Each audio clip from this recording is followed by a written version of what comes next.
प्रातः क्लास चल रहा था 13/4/1968 शनिवार को 7वें पेज के मध्य में बात चल रही थी।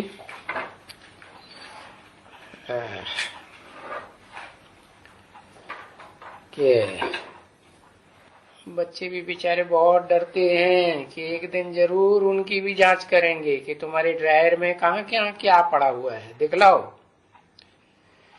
अरे गवर्नमेंट क्या नहीं कर सकती है, सब कुछ। यहाँ अनाज के लिए भी कितने ऑफिसर बनते हैं।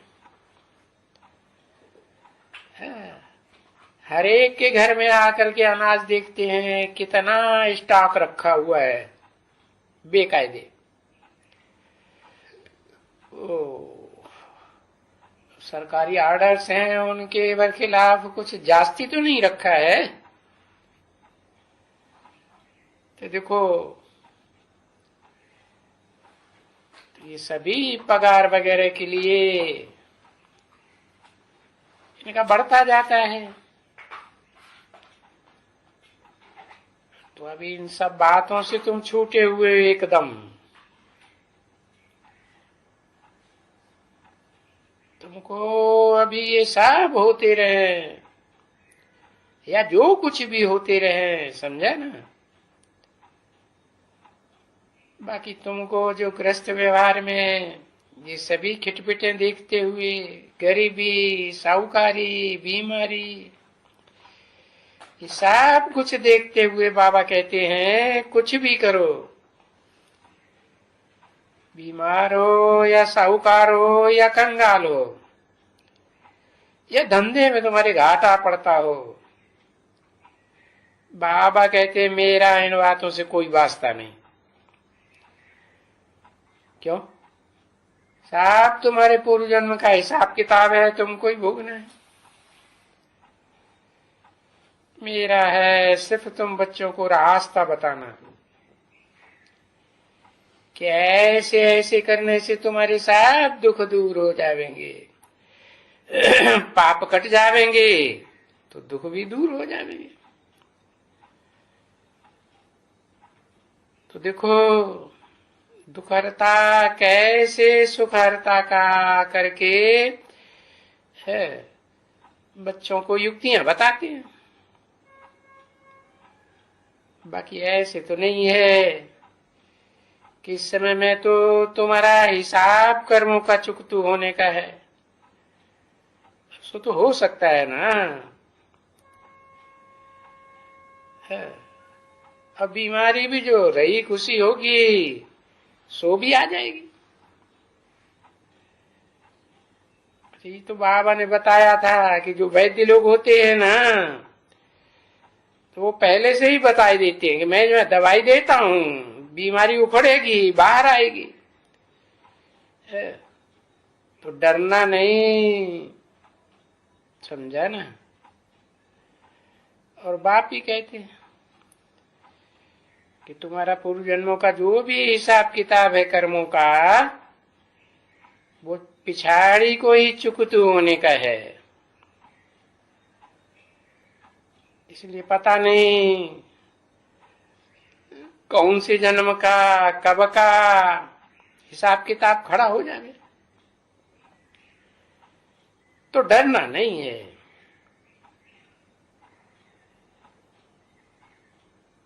क्योंकि जब ये होते हैं तभी भी उनको भगवान को याद करने के लिए कहा जाता है। तो तुम बच्चों को तो बाबा ने बहुत समझाया है। तुम जा करके अस्पताल में भी ये नॉलेज देंगे कि इस अस्पताल में जो भी रोगी है वो कभी भी रोगी नहीं बनेंगे अगर भगवान का सुनाया हुआ रास्ता अपनाएंगे तो। कि ये जो कर्म भोग है, बीमारी वगैरह, ये तुम्हारा पिछाड़ी का है। बाकी सिर्फ बाप को याद करते रहो। तो यहाँ हॉस्पिटल में से तुमको तो बहुत फुर्सत होती है, और यहाँ बाबा के घर में भी बहुत फुर्सत है। धंधा करना है, कमाना है, खाना बनाना है, कुछ भी नहीं।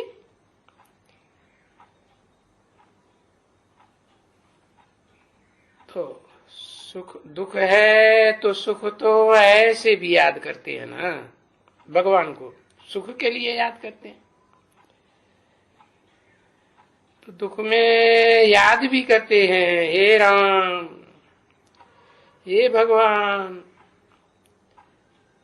अभी ऐसा बोलना करना छोड़ो,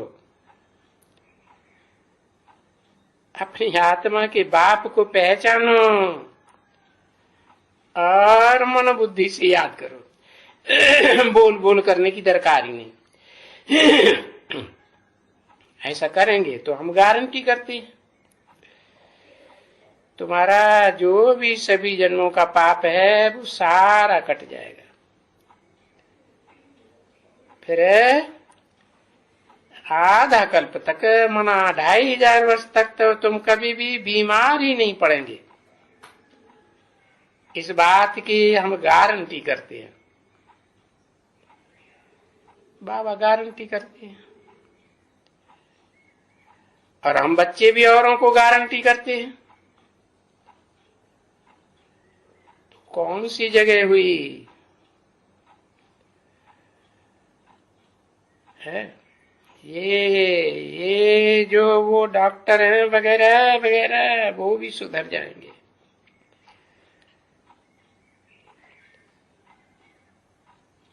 असिस्टेंट डॉक्टर सुनेंगे, वो बड़ों को भी बताएंगे। या ये ब्रह्मा कुमारियां आती हैं, ऐसी ऐसी युक्ति बताती है, जो बोलती हैं कि भाई इस जन्म की बात नहीं करते हैं, बाकी इस जन्म में तो तुम्हें अपना जो भी पूर्व जन्मों का हिसाब किताब है वो पूरा करना ही पड़ेगा। बाकी भविष्य जन्म जन्मांतर के लिए बताते हैं, गारंटी करते हैं कि अगर भगवान के इस बताए हुए रास्ते पर चलेंगे तो कभी भी रोगी नहीं बनेंगे। 13 अप्रैल 1968 की प्रातः क्लास का 8वां पेज। और जन्म जन्मांतर की गारंटी है, कोई एक जन्म की नहीं। तो क्या करो,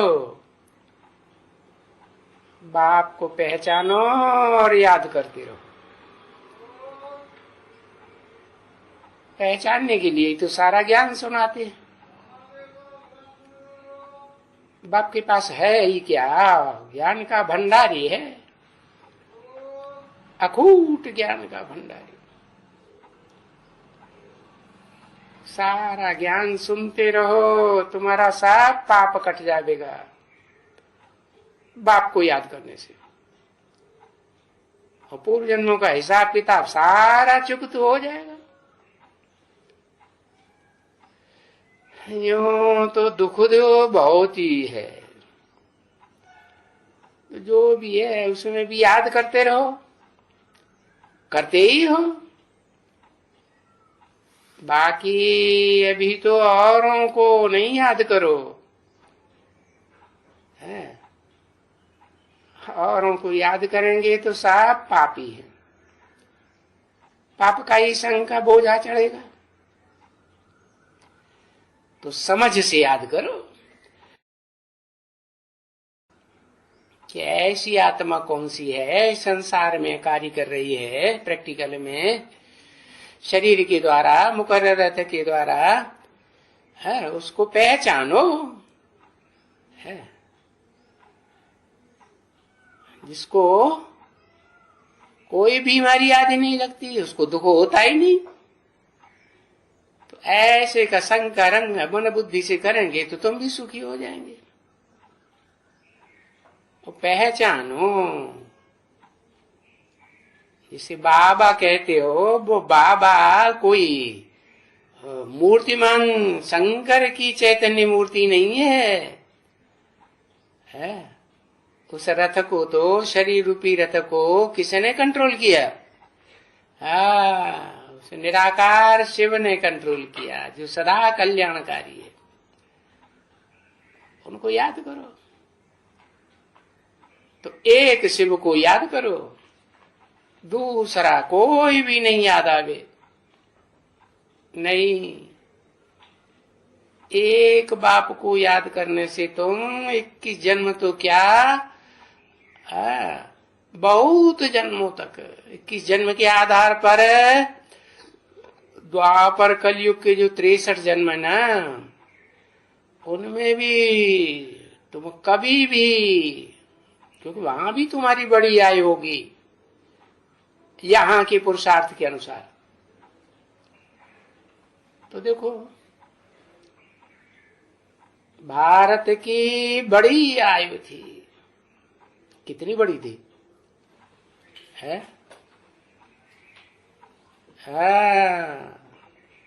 5000 वर्ष की जो दुनिया है, ऑलराउंड पार्ट बजाने के बावजूद भी उसका शरीर खलास हो जाएगा क्या है? भारत का है? भारत का खाली शरीर जो है वो खलास नहीं हो। हाँ, ये है कि बुद्धि से याद नहीं आएगी,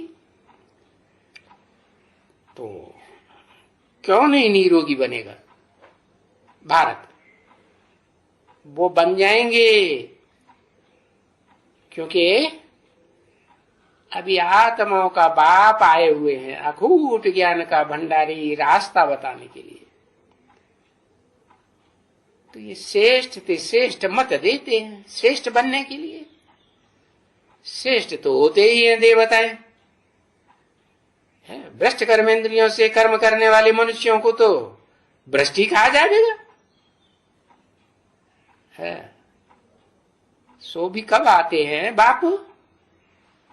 कल्प के इस संगम युग पर आते हैं, जिसे पुरुषोत्तम संगम युग कहें।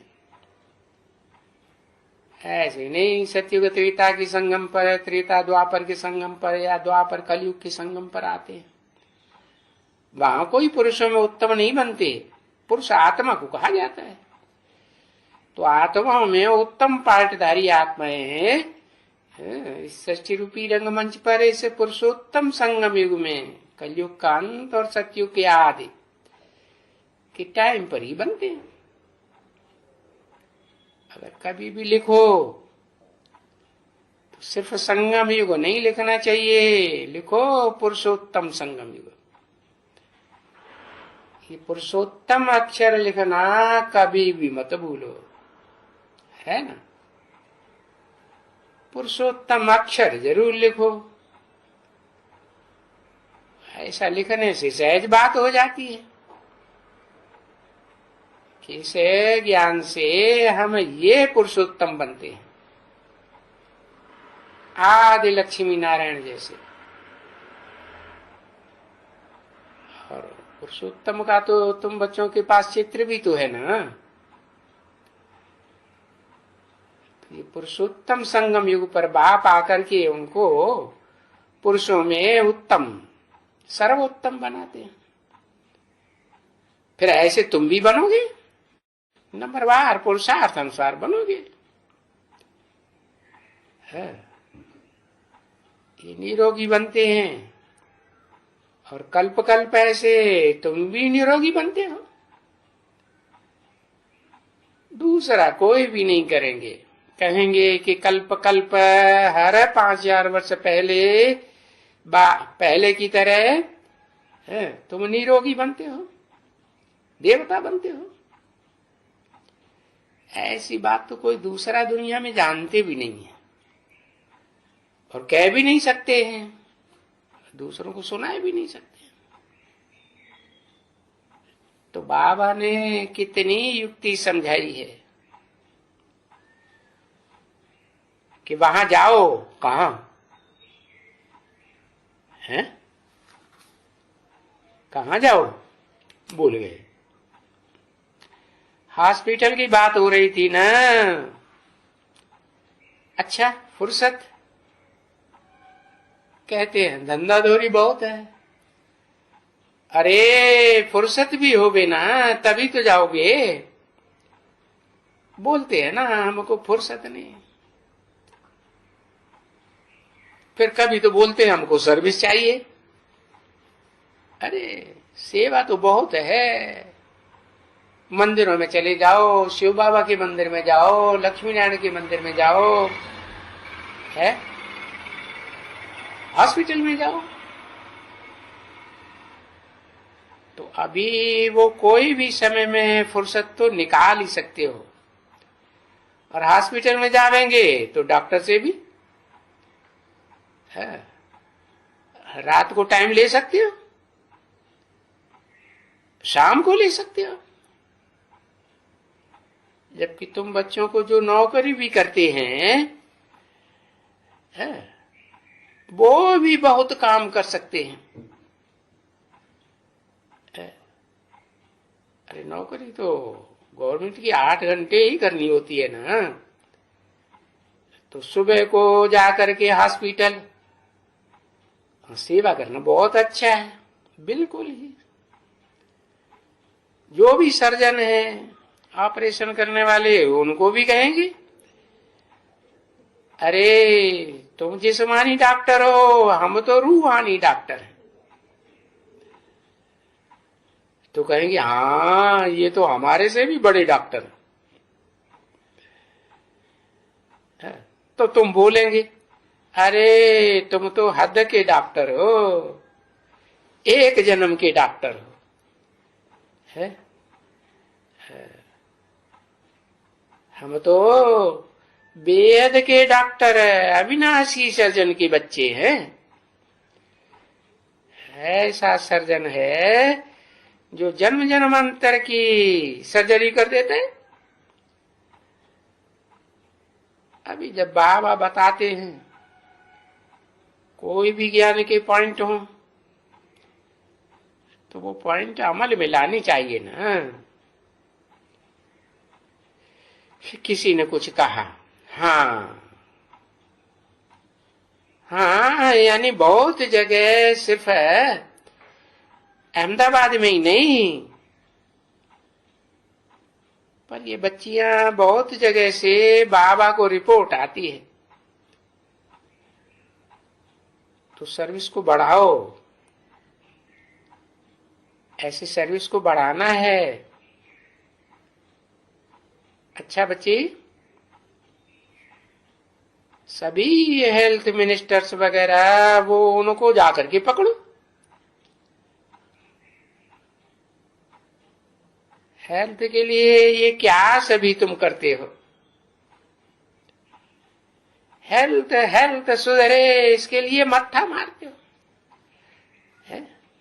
अरे हिस्ट्री में 2500 साल बीत गए, हेल्थ सुधर रही है, जन्म जन्मांतर बिगड़ रही है जनरेशन की। हेल्थ के लिए और वो प्रजा कम करने के लिए तुम कितनी माथा मार्ची करते हो। प्रजा कम होती है क्या? और ही दिन दूनी रात चौगुनी बढ़ती जाती है। बीमारियां भी बढ़ती जाती है, दवाइयां भी बढ़ती जाती हैं, डॉक्टर भी बढ़ते जाते हैं, वैद्य भी बढ़ते जाते हैं। पैथी कितनी बढ़ गई, होम्योपैथी, एलोपैथी, आयुर्वेदिक। अरे तो उनको बोलो, प्रजा तो इस दुनिया में कम थी ना। कब? जब ये दुनिया नई थी और वो supreme soul heavenly God Father Sada Shiv ज्योति ने ही आकर के मुकर्रर रथ में ये सतयुग की प्रजा थोड़ी सी बनाई थी, तैयार करवाई थी, और उस दुनिया में बहुत शांति थी, सुख था, प्रसन्नता थी, पवित्रता थी, है? तो ये तो समझना बहुत सहज बात है, और ये बात हम समझा रहे हैं। क्योंकि है ही तुम इस सारी दुनिया में अभी तुम ही है जो ये सब को राज की बातें समझा सकते हैं, और तुम ही है जो सबका कल्याण करने वाले हैं। ऐसे नहीं कि सबकी सदगति दाता एक ही है, नहीं, तुम सभी है ना, और पंडे तो तुम सब हो ना। पांडव संप्रदाय पंडे के बच्चे है। महाभारत शास्त्र में नाम तो दिया हुआ है ना, पंडे के बच्चे है, तो तुम पांडव हो। तो कोई अर्थ या किसकी बुद्धि में थोड़ा ही रहता है कि पांडव ये कौन थे, है, या उनका बाप क्या था। तो अभी तुम तो जानते हो, तुम्हारी पांडव संप्रदाय की गुप्त बातें हैं, है। पांडव गुप्त होकर के घूमते थे ना, और तुम्हारा बाप भी गुप्त। वो कृष्ण गुप्त नहीं है, वो भगवान भी नहीं है, है। यादगार जो मंदिर बनाए हैं उनमें तो कृष्ण को बच्चे के रूप में दिखाया है, तो बच्चा बुद्धि है ना, भगवान कैसे हो जाएगा। नहीं, वो तो शिव बाबा है, बच्चा नहीं है। तो ये अच्छी तरह से बाबा ने बताया कि जो भी मिनिस्टर्स हैं उनको चिट्ठियां लिखो। अरे तुम फूड मिनिस्टर हो, हम भगवान की श्रीमत से तो पहले नंबर में तो फूड मिनिस्टर है। वो तो असल में शिव बाबा ही है ना, ज्ञान की बरसात डालते हैं तो अन्न पैदा होता है ना। कौन सा अन्न? आत्मा का अन्न है प्यार, है? प्यार का अन्न पैदा होता है तो उससे बुद्धि रूपी पेट भरेगा आत्मा का कि नहीं है? भरेगा। तो वो तो बेहद का फूड मिनिस्टर है, आया हुआ है। परमपिता परमात्मा हेवनली गॉड फादर शिव ज्योति बिंदु मुकर्ररत में आया हुआ है।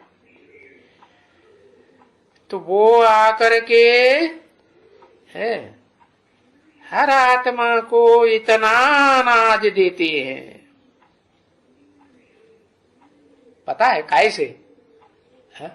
अरे उस गीता में भी तो लिखा है, क्या लिखा है? अन्नात भवति, पर्जन्य से अन्न पैदा होता है, बताया ना। अन्न से बच्चों की पैदाइश होती है आत्माओं की। अन्नात भवति भूतानि। तो देखो अब उस गीता को तो है दूसरे धर्म वाले तो क्या भारत के हिंदू ही नहीं मानते उतना। ढेर के ढेर शास्त्र पकड़े हुए हैं, और धर्मों में तो ऐसा होता ही नहीं। एक धर्म शास्त्र उनका होता है, एक धर्म पिता होता है, एक धर्म होता है कि नहीं? और धर्म वालों का, और वो सब विदेशियों में देखो ऐसे ही होता है ना। तो उनमें आज ताकत है कि नहीं ताकत है? और भारतवासियों में देखो क्या ताकत है, भूख मांगते रहते हैं विदेशियों से। ओम शांति।